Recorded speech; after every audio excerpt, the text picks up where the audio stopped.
So, you've been in the industry for a long time.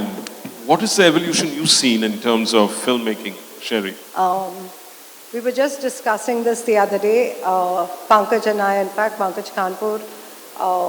We've actually seen it all from Western Outdoor, from the days before digital cinema when it was analog. We've pretty much seen a generation of computer graphics grow within the industry. Visual effects was unknown. Computer graphics was CGI. What did it mean? You did, a little pack shot for advertising. When feature films even knocked on the door to ask for visual effects and CGI for their films, it was like, how on earth are we going to move from that usual PAL format now into a 2K format? How will we render? Do we have the machines? But I think our association with Aditya Chopra and Yash Raj has been, I think it's been prolific because it started so long ago when he actually envisioned VFX being such an integral role of film. So we did our very first VFX for films with Yash Raj, as it were. So there was a time when visual effects artists were the ones who, like Vikram said, worked in the night in these dark studios. We were always the technicians who came in post. I think it's changed, it's evolved so much. Right now we're in a glorious age, I think, of visual effects especially. I think OTT revolutionized it because you're actually seeing the benefit and bringing scale to enhance your films and enhance the story. India has suddenly become the focus of everybody's attention. It's the place where the talent is. We're grooming our talent fast to be able to keep pace with it. So studios are getting the budgets they want. Talent is now getting the money it deserves. Pipelines are being restructured. You can actually turn down jobs which are not planned well. So it's a great age, and we've seen it from its nascent stage till today, and I'm really, really glad I'm part of this industry today. Great. I mean, she set it off very well. A big round of applause for Sherry. Really well put. I'll begin by asking Vishal a question. Last year has seen VFX-heavy films doing very well. What can you ascribe to this? Is it because what he said, the narrative, the way they're pacing the narrative, or has the audience expecting what the narrative gave them along with the VFX environments and everything else? I think, thank you first for having me here. I think this is actually like a homecoming for me because I started my career as a VFX artist 2 decades back. So here I am as a filmmaker. So it is great to be on this stage as a filmmaker with a VFX background. So I'm really proud of myself actually. And I would really encourage a lot of people here who want to be directors that it's a bit difficult, but it's not impossible. You can get your storytelling right, and then you can become a director. So yeah, coming back to what you said, I think VFX, we are a bit late in making films, the big films also, and films which are correctly made with the right VFX. Because coming from a VFX background, I hoped and I wished that this would have happened probably a few years back. We are quite late. Audience has seen so much that now they will definitely be attracted to Hindi cinema or regional cinema, having those big visuals and storytelling taking a certain turn. Having said that, it is always still the story that takes the precedence and the storytelling that takes the precedence. One of the earlier films which I saw, which was shown to me in my early days of learning VFX, which was around late 90s, one of my professors, Mr. Samit, is right here. He's one of my professors. So he showed me, had showed me this amazing film, The Forrest Gump. And Forrest Gump, a film made in 94, was, I felt, a very powerful film because it used VFX to take the story forward, and it had no big VFX shots like the Jurassic Park or the Star Wars. It was a simple film, but it had so much VFX. It was like a Bible in invisible VFX, as we call it. So that really took my attention, And I said, this is a great blend, and I would want to be that person who would make this kind of projects. Making the big VFX projects is okay, everybody's doing it. But making those invisible VFX projects with a strong story to tell, I think that's the key. So obviously people are interested in the big VFX films, but what VFX can also be used is to make the small and the mid-budget films look interesting, visually very engaging by the use of VFX also. Storytelling will go a different turn, but I think end of the day the story will take precedence over all the VFX. Sometimes a strong story with little lesser quality VFX because of budgetary issues or time issues or ignorance being the major factor would also work if the story is strong. Samit, what are the major points that you have to keep in mind while incorporating VFX? I guess people here, all of us view VFX as, in your face, your buildings crumbling, explosions, there's planets crashing and all. But for us, or rather for every VFX artist, is when your shot is not interpreted as a VFX shot, that's an achievement, I feel. Because if people can't guess that this is a VFX shot, it's as photoreal as it can be.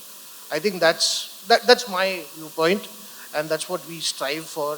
I mean, you can ask anyone of here, a person where you have to say, you know what, that is a VFX shot.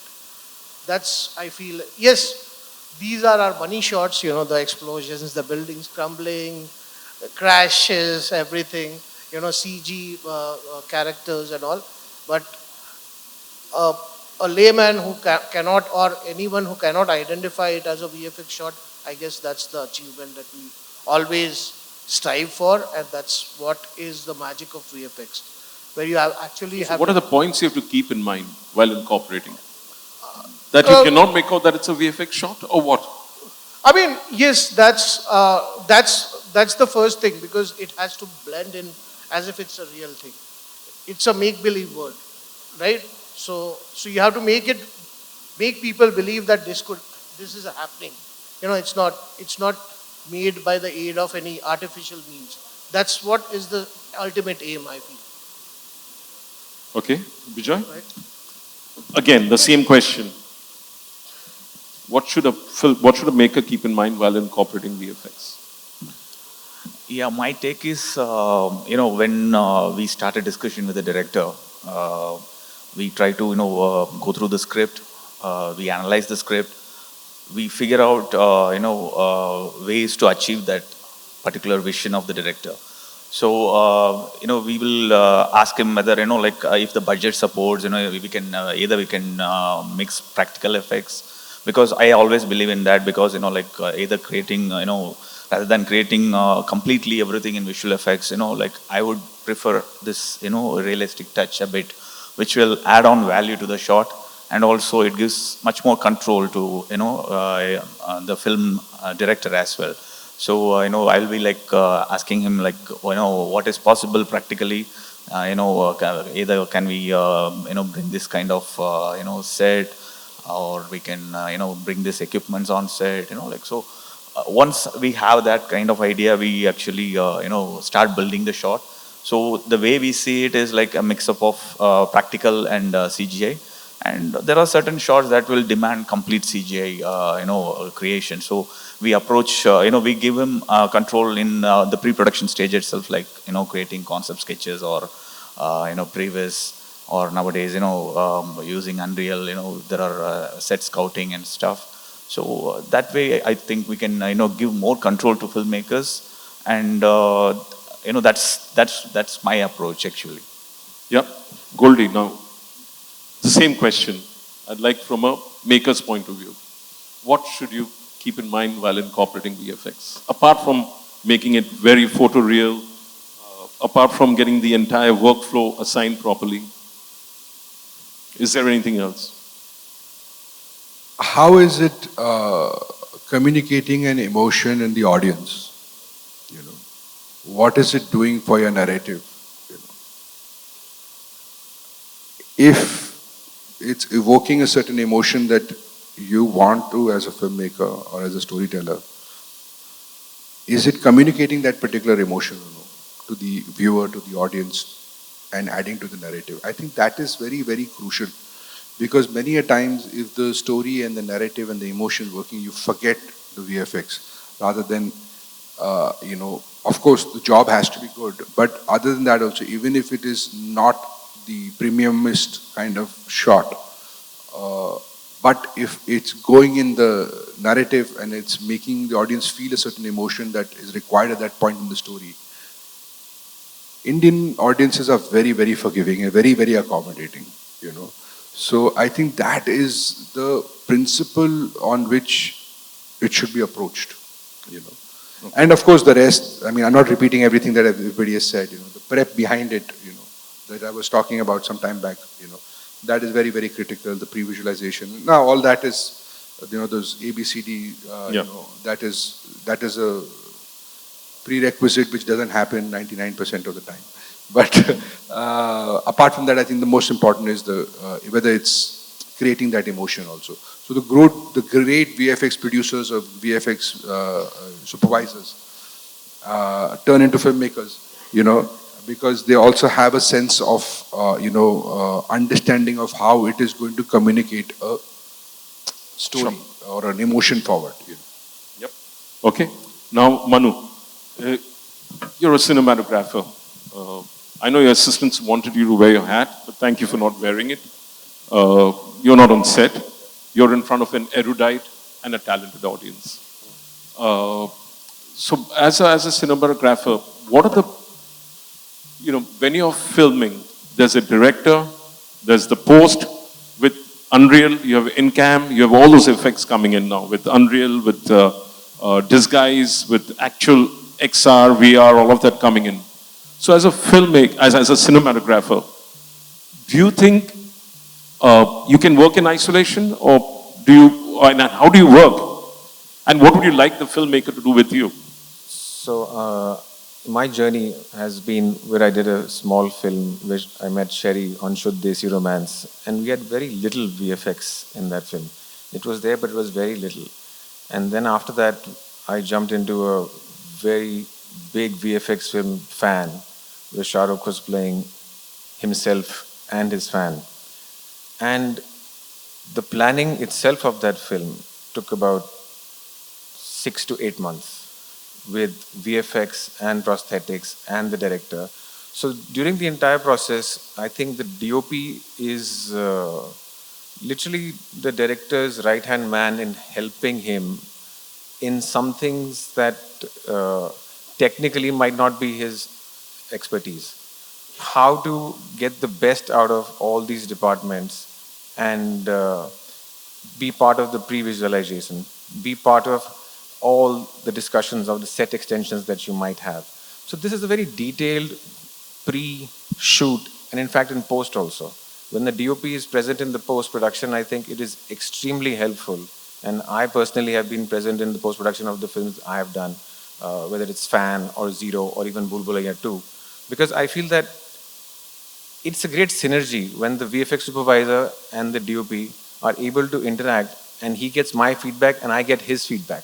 So his presence is very important on set. So I always insist that the VFX supervisor, the main man, should be present on set all the time, because there are things that I might be doing that might make his life harder. In the heat of the moment, will you listen?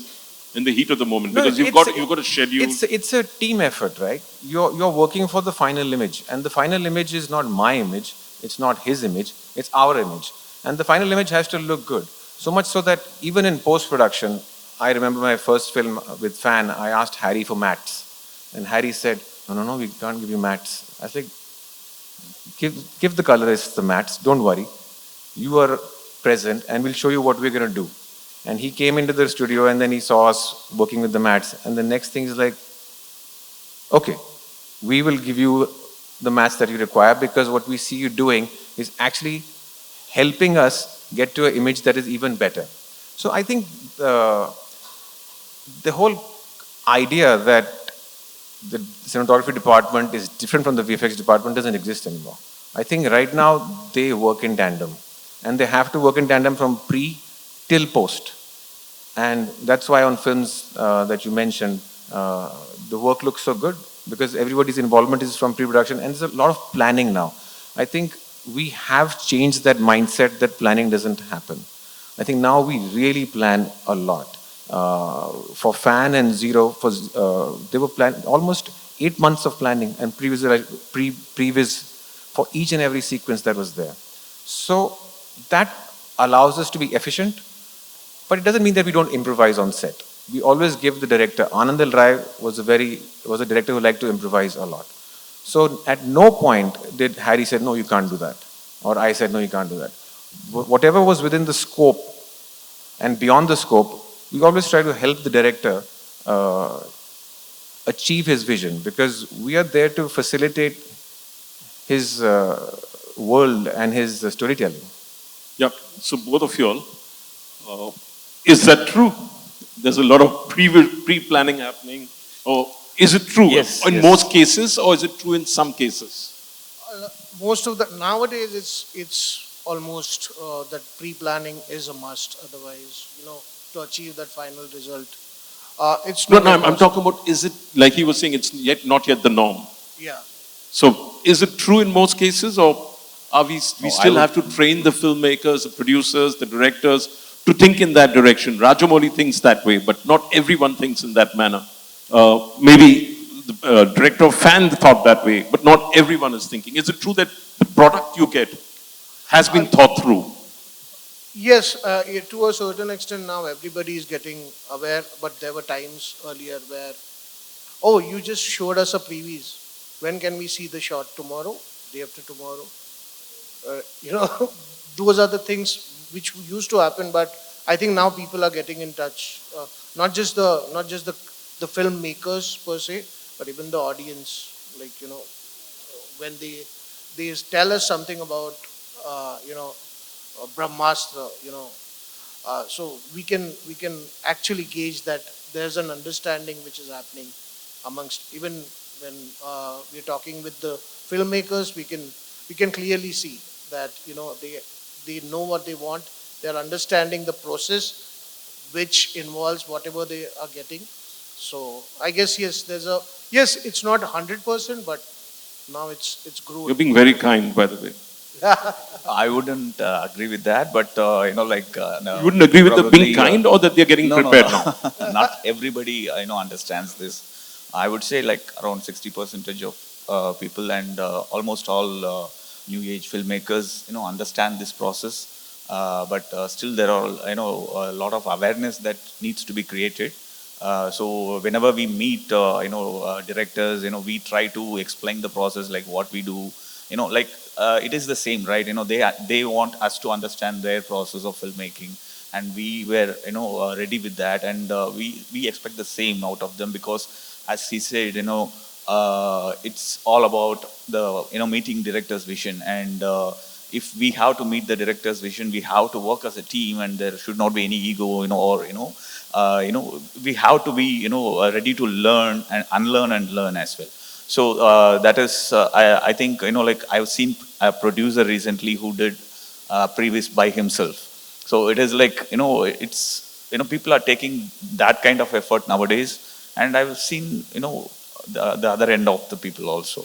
So it is like totally the things are changing now, but it is still a bit we need to reach there to that point where everything is people understand that there has to be a storyboard. They draw a storyboard, and on set they will just keep it aside and do what they want, and it is still there. But there are so many filmmakers who understands really why we need this, why we need a previs, and how we have to make this happen. And I think it's the age is changing, and it's phenomenally coming out. Sherry? Yeah. I mean, I know compared to 30 years ago, it may have changed, but how much is the change, and how much more do we need to see? Is it 30% change, or do we? Yeah. I won't put it into a percentage, because let me just answer this in a little different fashion.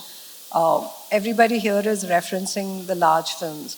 So large films equal a bigger budget. So that means, yes, we need to do a previs for that. every film now that's using VFX and using it smartly are the ones who are doing a little bit of planning. So even if it's a film that is got very little VFX, but it's got like, say, one sequence that needs the planning, it means going from storyboard into previs, into tech viz, so that once you're on set, you're executing and you're saving all that inefficiency that could happen in post. So what you're actually doing is working within a production budget because you've planned for this. So now you're executing to spec, you're not doing your thinking on set, and you're delivering in post, in budget, on time. Again, to answer some of this question, now that VFX is becoming so integral to films, and again, I'm not referencing only your blockbusters, I'm talking about your smaller budget films as well. What I think as an industry needs to change is a mindset where now VFX needs to be given a seat at that table with the rest of the HODs. It's always been associated with that post process. We have a new mantra now. It's like fix it in pre. Don't wait to use VFX as a band-aid fix, a jugaad fix, you know, when you're in post, because what happens then is you have a situation which is less than ideal. You have a compromised output. Everybody's unhappy. Your budgets have run over and your timelines have run over. So the mindset change that, now I'm answering your question.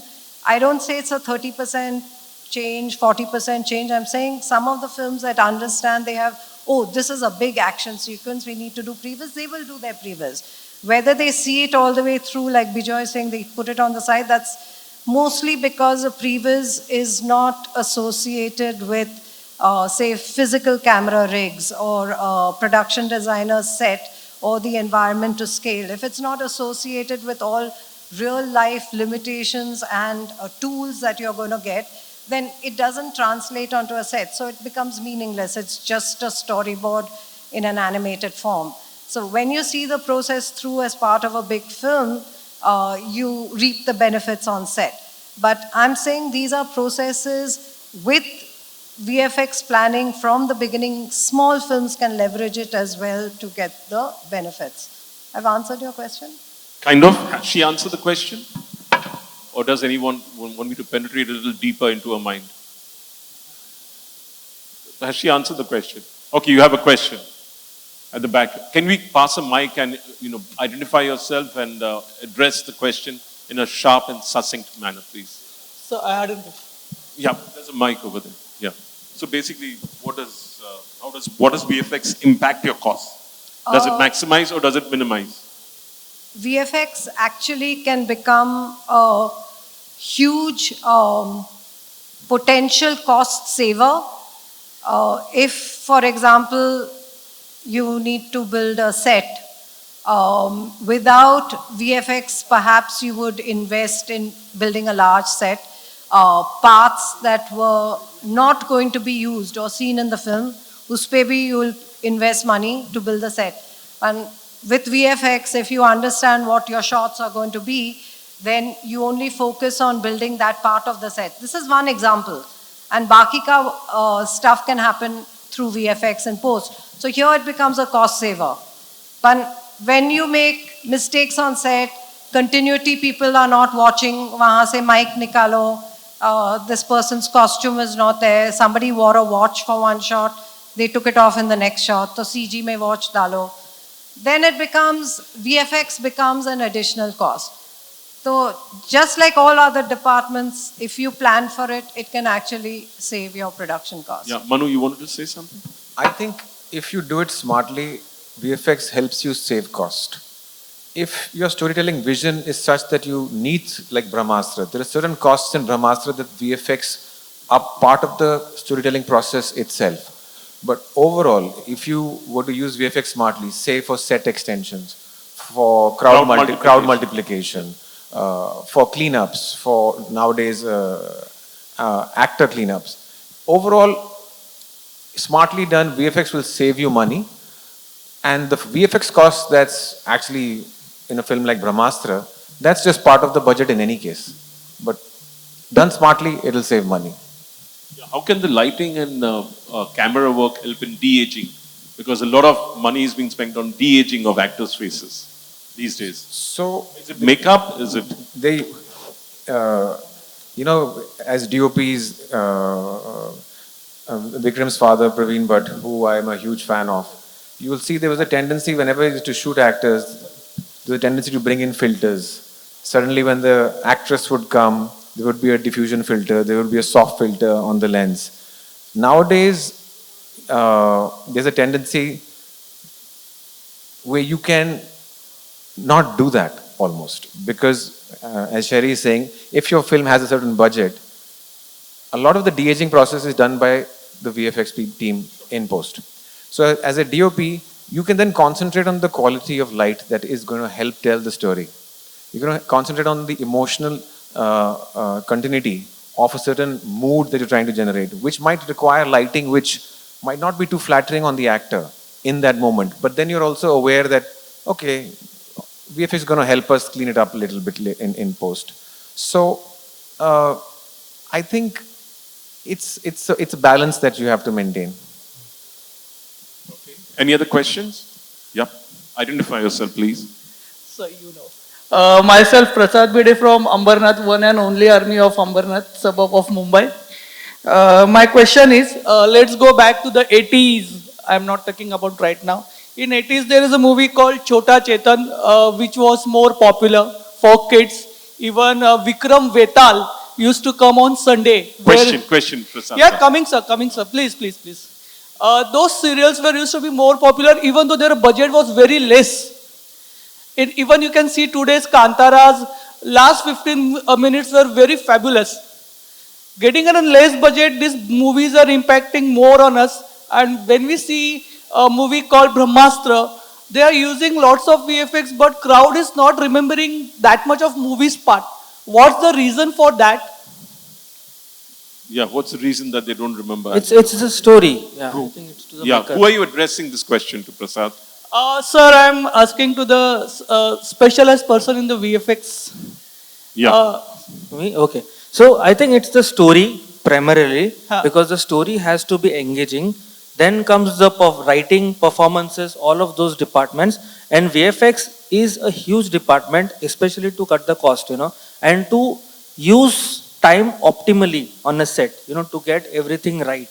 So I'll just give you a little small example, because I come from a very personal journey of from VFX to filmmaking. So after 14 years of experience in VFX and all of that, when I wanted to make my first film, which was a very small Marathi film called Lapa Chapi, where I had a budget of less than 1 CR and only 15 days of shoot, So, and I had no budget for VFX. But me being a VFX artist and trained, or at least having a knowledge of what I could do, I made a proper previs of each and every shot with the DOP involved. So every day on was very good in that movie. Sorry, yeah, thank you. The chasing of a girl to get an hunt. Thank you so much. So what happens is, when your previs is right and you have involved most of the departments, what happens is that every day on set you don't have to think ki aaj kya karna hai, Everybody knows ki kal ye shot lagna hai, this is the lighting. So before you reach on set at 7 o'clock in the shift, the lighting is ready, everything is ready, the shot is ready. The actors know what has to be done. So in that case, you can optimally use the time on set and thus save a lot of money also, and get the performances right. Use that time to get the performance right rather than getting into the technical aspects, because that you have already solved before going on set. So I think earlier maybe a lot of people use these kind of techniques. With VFX, maybe some people got lazy, I don't know, because I have not been a part of that industry for a while. I think other people can explain, but till date, I try and use VFX as much as I can optimally to save time. My VFX artist always sits by my side on the set. No, but Vishal's question was, why did these films, those series have a greater impact than high budget, It's VFX? the story, boss. I think it's a more writer question than this thing. It's the stories and the characters. Well, my question is to Mr. Goldie, sir. So, if you don't mind, to be very kind. Visual effects, I'm a small-time filmmaker too. I teach filmmaking in a university too. My only worry at the moment is, sir, there are several departments have been added to filmmaking departments, and one of them is what we feel is VFX. So would you like to say about this department's future as it evolved in Indian cinema? And will you say that we can go ahead with the real confidence with this department? If I can get to hear your version, it will be very kind of you. So basically, what do you see is the future of the VFX department with artificial intelligence, with Midjourney, with ChatGPT, with other tools coming up? See, I think that, of course, the department has always been, my father worked with a DOP called Peter Pereira, and he used to be the one who started this, double role in camera. He used to work with a senior Mistri, Babubhai Mistri, he learned it from there. So it's not like VFX is new, it's always been there. Visual effects has always been there, from, practical effects to VFX. And of course, it is a premium, it is one of the most important departments, but it comes back to the story, and the story needs to work, and then everything else will fall into place, and how important is that required to tell the story versus, oh, I want to do this effect, I want to show these energy rings, so let me write a scene around it, I fall into that trap, in my life. But it all just comes down to the story. So, yes, it is. And as far as all these new, AI and everything coming in, our way of thinking has to change for it, So it's not, because now that it is available to everybody, and everybody has access to everything, I think it's more exciting because it becomes more individualistic, because it's, so everybody has Chat GPT 4.4, 4 point whatever, 100, but it's what prompt you give and what you want to do with it. So I think that it becomes far more creative in that sense, rather than dumbing people down. I think it's getting them more creative, because now you have more facilities to say your thing, Yeah. So has he answered? Your question was whether you yeah, have a future in VFX. Yeah, I got it, sir. What did you get?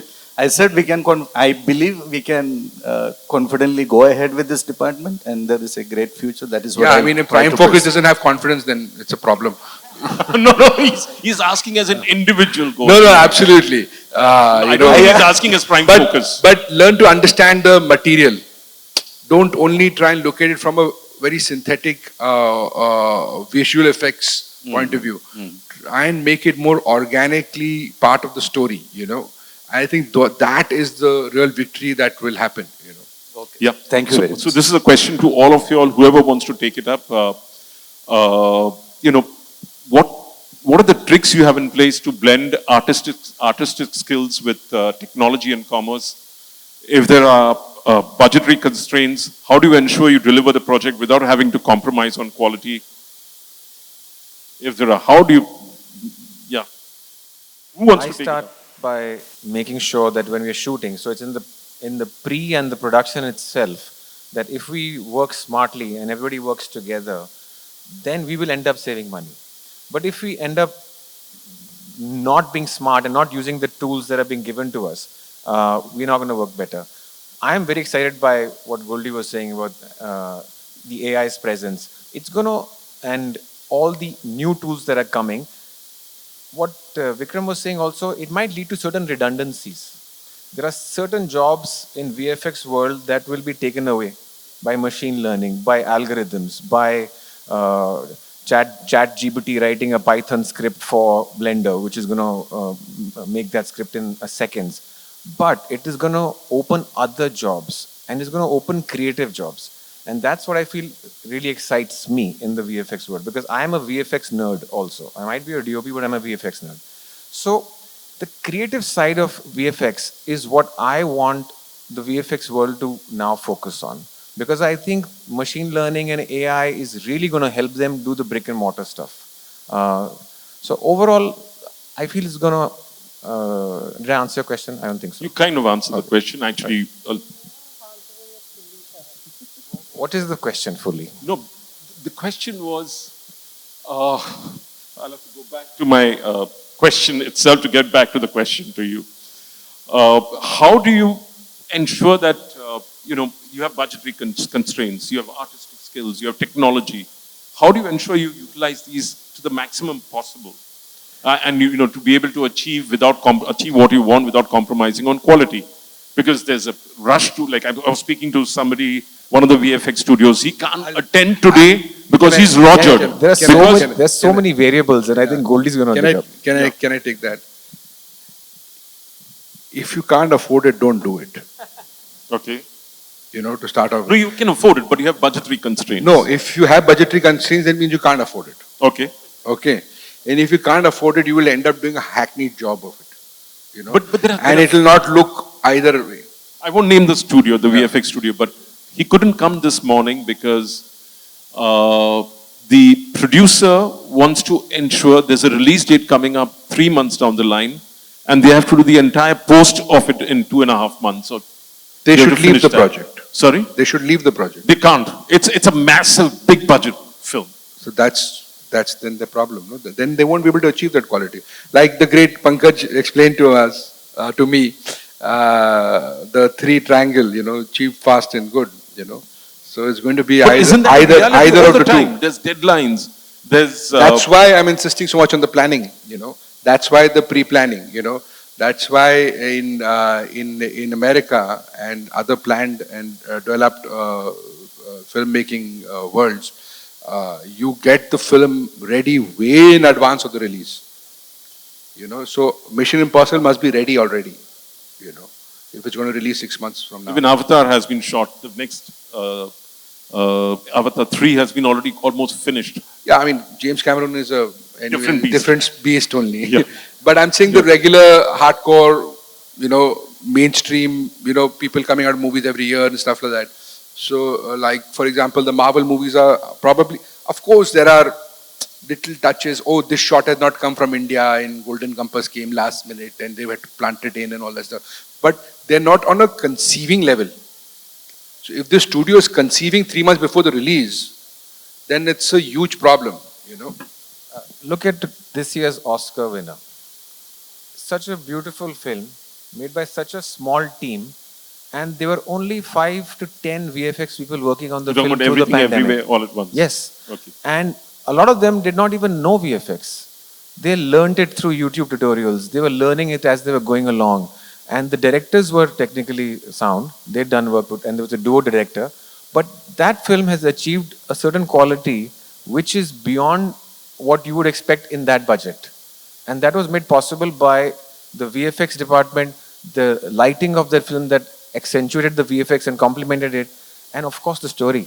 You can't run away from the story. If the story didn't work. Absolutely. But VFX allowed that story to be told. I get it now. So I have one question, the last question, since it's showing I'm out of time. But what are the major enhancements that are needed here in India to come out with a visually spectacular film like Avatar? I think first, as how Goldie sir earlier said, that Pre-planning. And first the fact to have that knowledge or to not be ignorant, to ignore the fact that कि भैया 8-10 महीना एक minimum film के लिए और बड़ी film के लिए maybe a few more years would go into pre-planning where there will be no returns. As how he rightly said earlier, that people don't want to invest in pre-production because they don't see immediate returns. I myself have turned down a few projects because they did not want to invest in that time which is before the production. The mentality in India is कि star आ जाएगा तो सब हो जाएगा. But that doesn't work for each and every film, right? The story has to take precedence, and then we have to work to create that universe first visually, on paper, in writing, in every way, before a star should come on board. And that money and time has to be invested. So I think once people start realizing that, only then we can move to visually spectacular films where storytelling and VFX are blended well to create that good product. I thought Pathan was a move in that direction. I know I may be pushing for something which is from your studio, but I thought it came out good. The storytelling, you can object to it, to the storytelling, but the film had a fantastic effect. Thank you. Yeah. Come on. My mic's on. I think Avatar is possible in India. I don't see any reason why not. Like we started this conversation, we said it's something that's happening. It is a renaissance in India. It's going to be the golden age of VFX. I have high hopes for it. I'm very passionate about this craft and this industry, so I know it can happen. But having said that, we can't deflect from the problems that plague our industry, which is budgets and time constraints. At a very foundational level, education is something that needs to step up a lot. And when I mean education, I don't mean learning Houdini or learning Maya. It's the craft of filmmaking. VFX artists are artists, they're not executors. To understand cinematography, to go on set, to experience what it is to shoot with a unit. Going to a museum, watching art films, understanding lighting, that makes an artist. So in India, it's hard. It's very hard for an artist, and timings haven't worked. But internationally, artists are exposed to all this. They're exposed to the craft of cinema. So this is a huge step up. It's exposure, and we are going to get there because everybody is changing their game. Everybody is realizing the importance of this. You can't fool the audience anymore with shoddy VFX. So we're going to get there, and I hope the next time we're all talking, we're a step further in that direction. More power to ladies like her. I think absolute clarity in what she said. But I think time's up. And any last question, if you have one question, and be very, very specific. Can we have the mic over there? And then we are done for this panel. Hey, floor manager, can you hurry up? Identify yourself, the company you're from. Yeah. Hello. Yeah. Good morning. My question is to all of the panelists. Let me first introduce myself. My name is Jigesh Mistry. I'm a technical manager at Capricorn. Just ma'am just mentioned it right now that rightfully that in today's generation has to understand the craft of filmmaking. How can the modern technology be integrated with the traditional way of cinematography? Because the problem here is like the modern technology is more focused on the modern ways of making VFX oriented work. But the old, I'm talking about the 70s and 60s ways of making movies. Those mind, they don't get well gelled up with the modern ways of VFX. So what he's saying is, what's your tips so that they would be well gelled with the modern technology and make? So you'd like Manu to answer that, and then Sherry, or you want only Sherry to answer it? Anyone from the panel. Sorry? I want to talk about Anis Bazmi. Yeah. So Anis Bazmi is a man who assisted Raj Kapoor and then has done so many films. And when I worked with him on Bhool Bhulaiya 2, I did not see any problem in him adapting to today's day and age.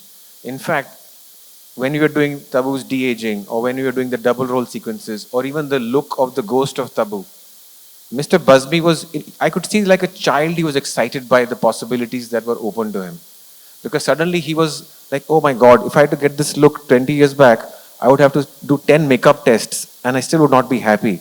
But now here, you're showing me 10 screenshots and I'm able to choose what kind of look I want Manjulika's ghost to have. So I think it's up to the director and the people involved how much they want to evolve in today's time. I think he also wants to know how can the curriculum or what's been tradition of basics of cinematography, how can it gel with current technology? Because the courses... I'm just asking about the tips. Like, because to be very frank, if you have given one example, but not all directors are like into that. Many of them are... Yeah, so Sherry is going to take a shot at it. Yeah. Okay, and I'm keen to answer this question because just now virtual production is the new kid on the block. Everybody is integrating the game engine into their visual effects pipeline. And one of the things that excites us is that we're giving power back to the filmmaker, especially with the game engine, where Unreal has actually been configured in respect of filmmakers, in respect of cinematographers. So now they're, instead of painting by numbers, we say that, where technology scares our traditional filmmakers, today you have an opportunity to talk the language that you're used to. you're comfortable with. So you're talking f-stop, t-stop, depth of field, and you're actually seeing it there. The artist who's working with you understands your language, your terminology. So that's just a small example of the tools today. They are there only to help you. To help you tell the story better is what I mean. And Unreal Engine was just one small example of how technology is now fitting into traditional filmmaking. So the tool is there, but it's in your universe and your language. Also, as a DOP, I feel it's important to know the limitations of your tools. I think there's this tendency to believe that, oh, this tool can do anything. But that's not always true. As a DOP, I know that there are certain limitations currently to virtual productions. So much so that I think the latest season has moved some of the shooting outdoors from the volume sets because Jon Favreau was not happy with the look that he was getting on the volume sets. So there are certain lighting situations, there are certain moods in which virtual production works really well, but then there are others in which it doesn't. So the limitations are what we should also be aware of, as well as the possibilities. There are ways of Mandalorian was primarily on volume. Yes, shot on volumes. Yes, but for the new season, he's gone outdoors. He's going outdoors because he cannot get the hard light feel on the volume set. So for the hard lighting, he's actually shooting in real locations. And there's a tendency now to move some of these natural lighting situations that don't look that good in virtual production outdoors again. Thanks.